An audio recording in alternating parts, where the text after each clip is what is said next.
Hello, you've been pulled into the Black Dimension. This is Kev, and we are now doing another throwback discussion.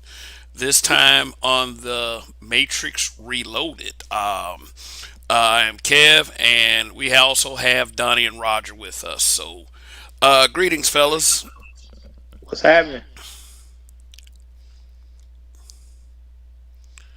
Shoot, nothing too much. Saying that this is since we do have a new Matrix film out, we thought that it would be appropriate to do a throwback discussion to reflect on the impact and the entertainment value of the first three Matrix films, and we already covered the first Matrix film, and now we're covering Matrix Reloaded. So, does anything come to mind when this film comes up?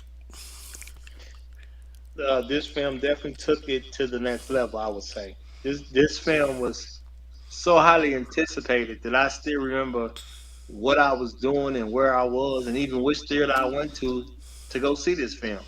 So the first one was so good. The anticipation was staying so high on this one. It was amazing. Yeah, I remember that it was. I remember even one guy in line. And I went to see an early show. I went to see an early show. I seen saw when it started like 11 a.m. I believe it was either 11 or like 10 a.m. maybe. But I remember a guy was in line buying tickets for 7 o'clock that night, and it was that much of a thing to get some tickets to the Matrix. We didn't have like you could just buy it through the internet the way it is now. You had to physically go somewhere and get those tickets. So a lot of Yeah, expectations on this film. Okay. I mean, the Yeah, and movie was great just also, because it had more songs in it. Hell, I must have forgot. okay. Yeah, the film had quite some interesting casting choices. I do remember. But that was the whole part of it. Different people.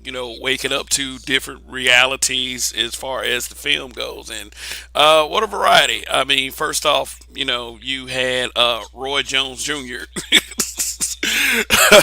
Who made an appearance very early in the film. I think his name was Ballard or something like that. And I mean, it was just, I mean, many jokes about that one. You also had Dr. Cornell West in the film as well. I mean, just I guess to just get people interested in how different everything is, and as far as the real world as opposed to the world inside of the Matrix. So yeah.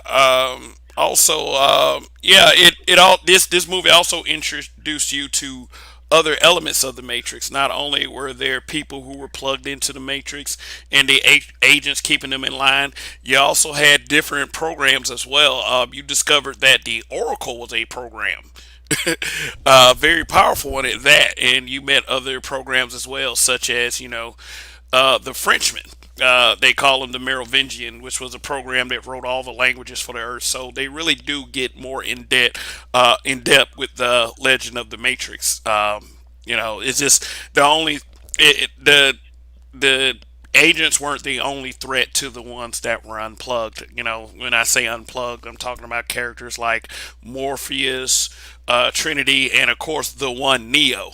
Um, you know, which the people who have taken the red pill and living in the reality where they have to recycle their urine and drink it, basically. But I mean, or I guess being real is better than being fake. But film starts off on sort of a cliffhanger. I would say Carrie Ann Moss's depiction as Trinity is taken very much further, as she is like the center of the film, and uh, part of Neo's core decision making as the one. I mean, although Neo is established that he's all powerful, agents are no problem to him. He can beat the exile programs. I mean, there's still some things that Neo could not control, and this is what this film was about. Yeah, this Interesting. film was great. dynamic because it really explored the notion of the Matrix in a lot more ways with the exiles. You knew that there was a community, because they're AIs. So, before it looked like Big Brother and it was one main hive mind. Now they kind of showed the dynamic that no, there was a whole lot of dissenting opinions in the quote unquote matrix with the AI systems. I thought it was, I thought it was great. Shit. And then, not to mention I'm trying to remember at what point did they change the Oracle out? Like, was there a reason for that? Because, there's this one and They had a Yeah, pretty there's good this one. reason. They Was had a was there a pretty reason good that they did reason. that? yeah, pretty Yeah, solid reason. But go ahead and explain, yeah, Roger.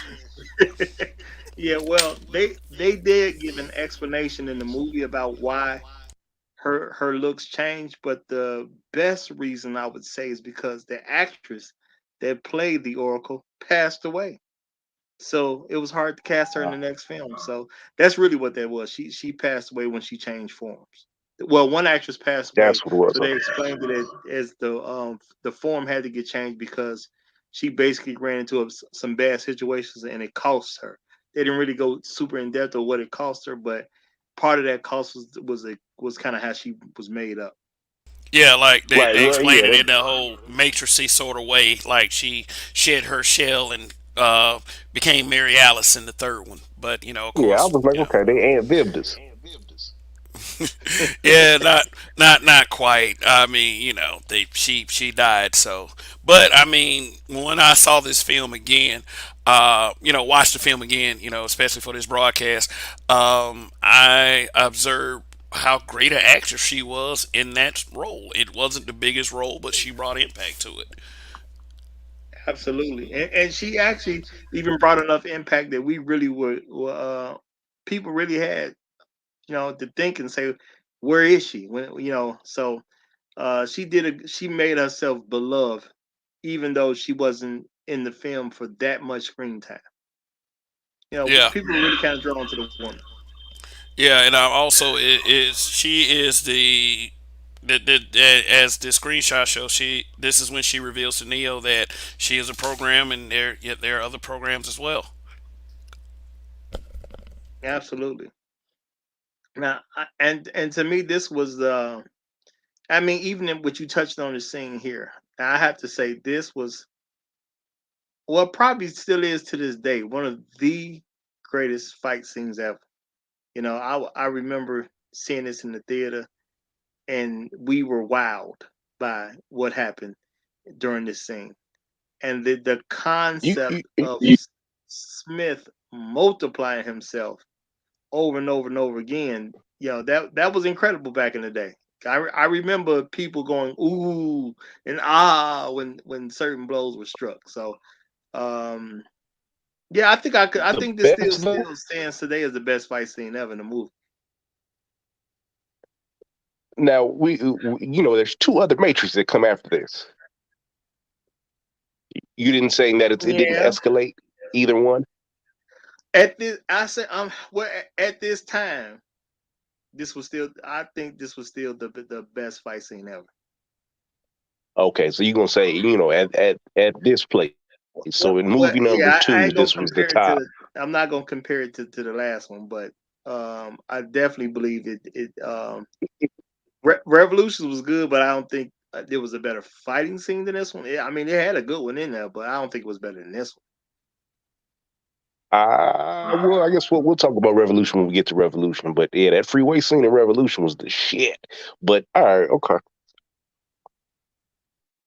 Actually, the freeway scene was in this film right one. here. Exactly, Yeah, It exactly. was in this one. It was Oh yeah, it was you a out hell your of a mind. it was Then a all hell of a right, then scene. I got them fusing there. No, you not beating yeah, that freeway scene.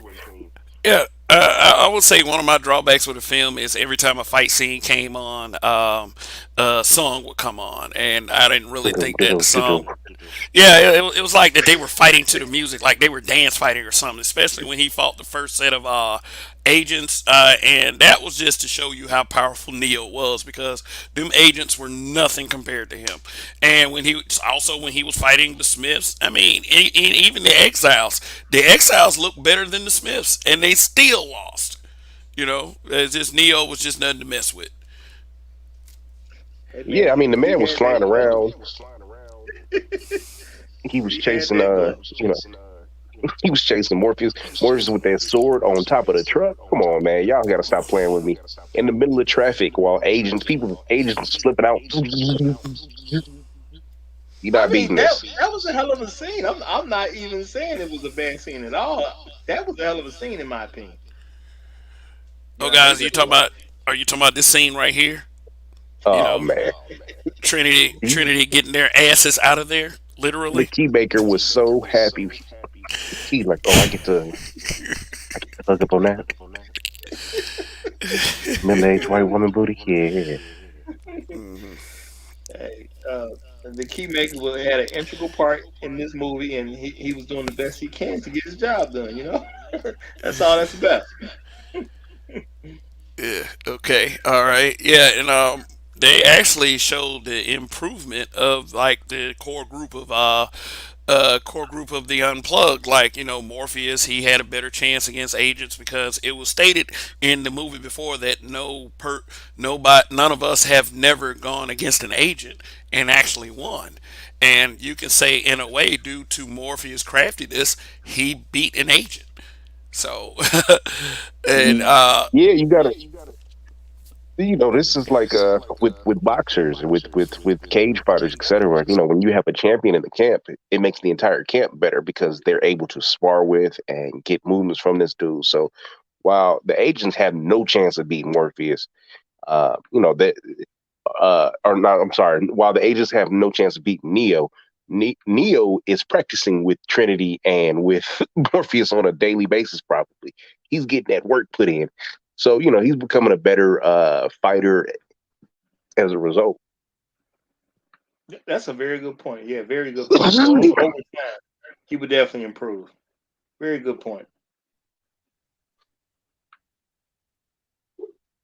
Now, I thought that Oh even man. with the idea of Smith copying himself, to me that was a very powerful idea, and I like the way they brought it across in the film because before that happened, I mean, who would ever thought about something like that? You've heard of villains calling in some help here or there, trying to get some assist from somebody else, but to copy yourself as the main villain of the film, that was unheard of, and I thought this was a fantastic idea, and I actually see how some of this would have been hard to get across to certain people. So, I'm gonna forgive Will Smith for not taking that role as Neo. I mean, well, shoot. Here's some irony on the screen. You got kind of a Will Smith archetype here with his Jada. Um, yeah, the one element Saying of there the was an Matrix. entanglement. Could be. But one element to the film was, Captain Niobe. She captained the ship, one of the ships, like the Nebuchadnezzar. Basically, she was with Morpheus at one time, but then she ended up with Commander Locke. And yeah, oh yeah, another thing that I noticed in this film, Morpheus was super popular in Zion. Like he was the man.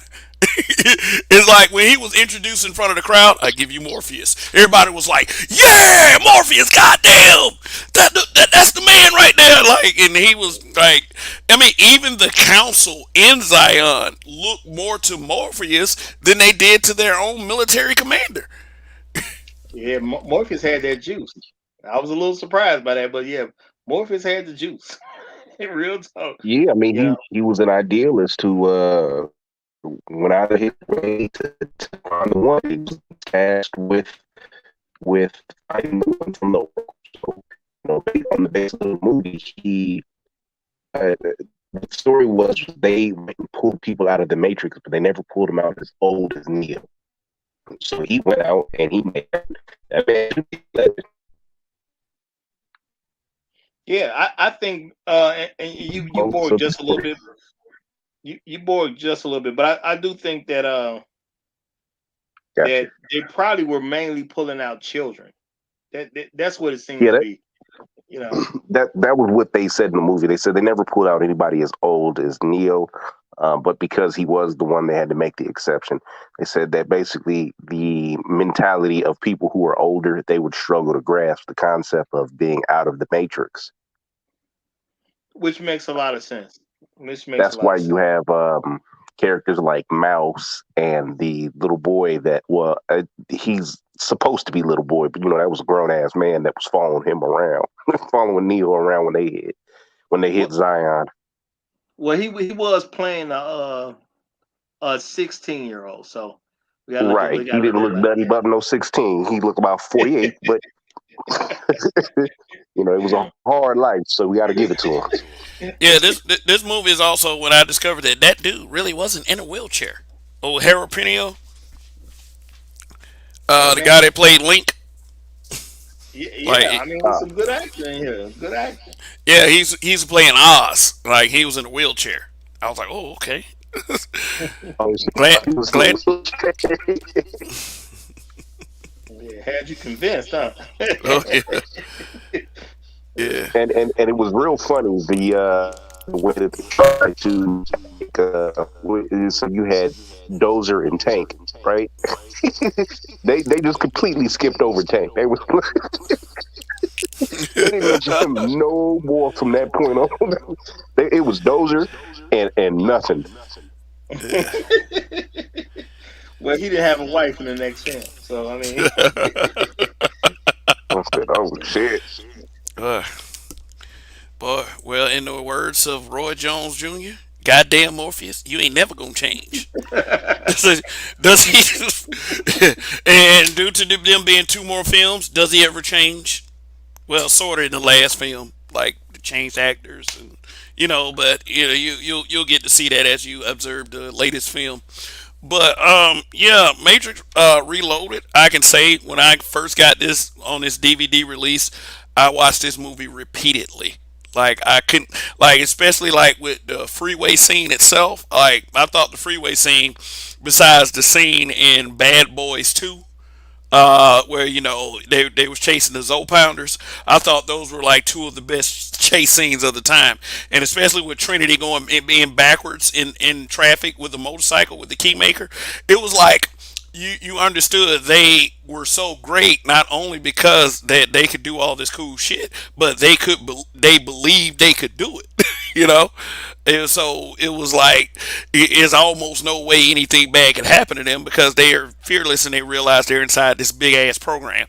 But yeah, the Matrix Reloaded, I definitely gave it two thumbs up, or according to our rating system, I definitely gave this one a buy. I really thought that this is a great film, and although it wasn't the groundbreaking film that the first Matrix was, it continued it and went more in depth to the story just fine. At the time, you had the release of the Animatrix and the video game starring Jada Pinkett and Harry Lennox. Yeah, it took the Matrix franchise as far as merchandising to a whole new level, and and the one Neo. I mean, Keanu Reeves. This was the beginning of him doing a lot of cool, wild shit. I mean, he had Point Break, he had Bill and Ted by then, but Neo took Keanu Reeves to that Keanu Reeves level. absolutely, this definitely you know pronounced his star power. I'll say that. You know, he did some movies, but this really I don't want to say revived his career, but it did take him to a new level as an actor.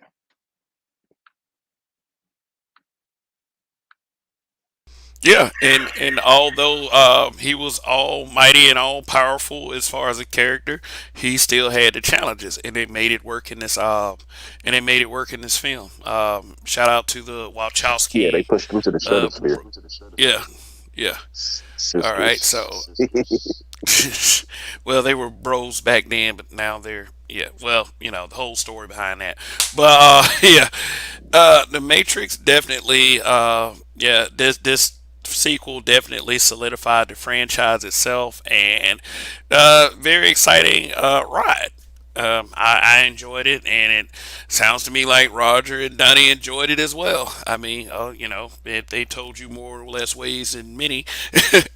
So, is there anything else to say on this throwback of the Matrix? No, I mean Well, this was a great film. In the first film we had the one, and that was where Neo got his start. This one we had the anti one with Agent Smith, and I think this movie properly progressed down the line. So yeah, next up is Reloaded, right? Revolutions. No, I'm sorry, Revolutions. Yeah. Yeah, Matrix Revolutions that would have completed a trilogy, but it became a quadrilogy. you know, Years and years later. But for now, we are done with this throwback, and what a proper throwback it's been. The Matrix Reloaded, very good film. If you haven't checked it out, then you probably don't watch movies. But they're on HBO Max, and I think it's on Hulu as well. So if you haven't ever watched this film, definitely check it out, and uh, see what kept the hype of the Matrix going for all these years. So anyway, this is it. And you know what? And let me just say one last piece. Man, sit down with your kids and watch this. Your children deserve to see this film. This film definitely changed Hollywood. Well, the first Matrix definitely changed Hollywood, and this definitely, for a much anticipated movie, it kept the hype up. It did not disappoint. So, and this one was so great that people was extremely excited that the next one came out. And what, about 6 months after the fact? Because a lot of times in Hollywood, you got to wait years for a sequel, like a couple of years. But this, the next one was ready to go. You had to wait about 6 months to get to it, and this movie was so great. It did have people very glad that they didn't have to wait too long for the next one to come out. So salute to the Wachowski brothers for this film. A incredible piece of work. Incredible piece of work.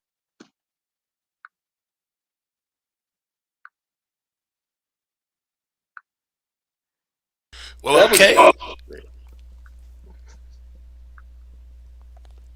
okay, yeah, we are done with this throwback, and please tune in for our next throwback, which we will be covering the Matrix Revolutions. Fellas, this has been a really good discussion, reminiscent upon the Matrix Reloaded, and looking forward to the next one. So, for Roger and Donnie, this is Kev. You have been pulled into the Black Dimension. Hopefully, you can find your way out. Until the next time.